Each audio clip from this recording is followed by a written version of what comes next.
Ashok sir అంటే ప్రభుత్వ వ్యతిరేకి కాదు, ప్రభుత్వాన్ని వ్యతిరేకించే వ్యక్తి కాదు సార్. మా నిరుద్యోగుల ఆవేదన ఏంటో సార్కి బాగా తెలుసు సార్. అందుకే మా తరపున సార్ న్యాయం చేయాలని కోరుతున్నారు సార్. ఎవరిని వ్యతిరేకించట్లేదు సార్. ఇంతమంది ఆస్పిరెంట్స్ ని సార్ మన ఇందిరా పార్క్ దగ్గర కూడా ధర్నా చేస్తే ఏదో దొంగల్లాగా కొద్ది ఒక్క మినిట్ కూడా కాలేదు సార్. మీ టైం అయిపోయింది, వెళ్ళండి వెళ్ళండి వెళ్ళండి వెళ్ళండి వెళ్ళండి అని అంటున్నారు సార్. మేము చాలా బాధపడుతున్నాం సార్. మేమైతే కుటుంబాలు వదిలిపెట్టి ఎన్నో సంవత్సరాల నుంచి సార్ నా ఇష్యూ అయితే 2017లో నేను గురుకులాల్లో సెలెక్ట్ అయ్యాను సార్. సెలెక్ట్ అయితే 1:2 వెళ్ళాను.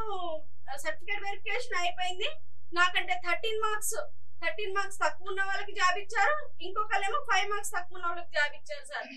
అప్పుడు same zone same caste sir. అప్పుడు అలా జరిగింది. అప్పటి నుంచి నేను ఎంతో కష్టపడి కోచింగ్ సెంటర్లకు వెళ్ళి పిల్లల్ని వేరే వాళ్ళ దగ్గర వదిలిపెట్టి నేను ఈ ఎగ్జామ్ రాసినప్పుడు మా మమ్మీ చనిపోయి 4th day sir. 4th day నేను ఎగ్జామ్ రాశాను. ఎంతో బాధతోటి సార్.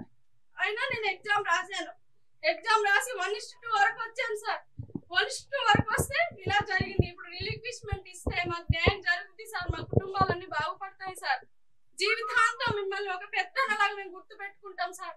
ప్రతి ఆస్పిరెంట్ సార్, నేను చెప్తున్నాను, ప్రతి ఆస్పిరెంట్ మీకు ఎంతో రుణపడి ఉంటాం సార్. సార్ మీకు ఏం సేవ కావాలన్నా ఉపాధ్యాయులుగా ఎంతో సేవ చేస్తాం సార్.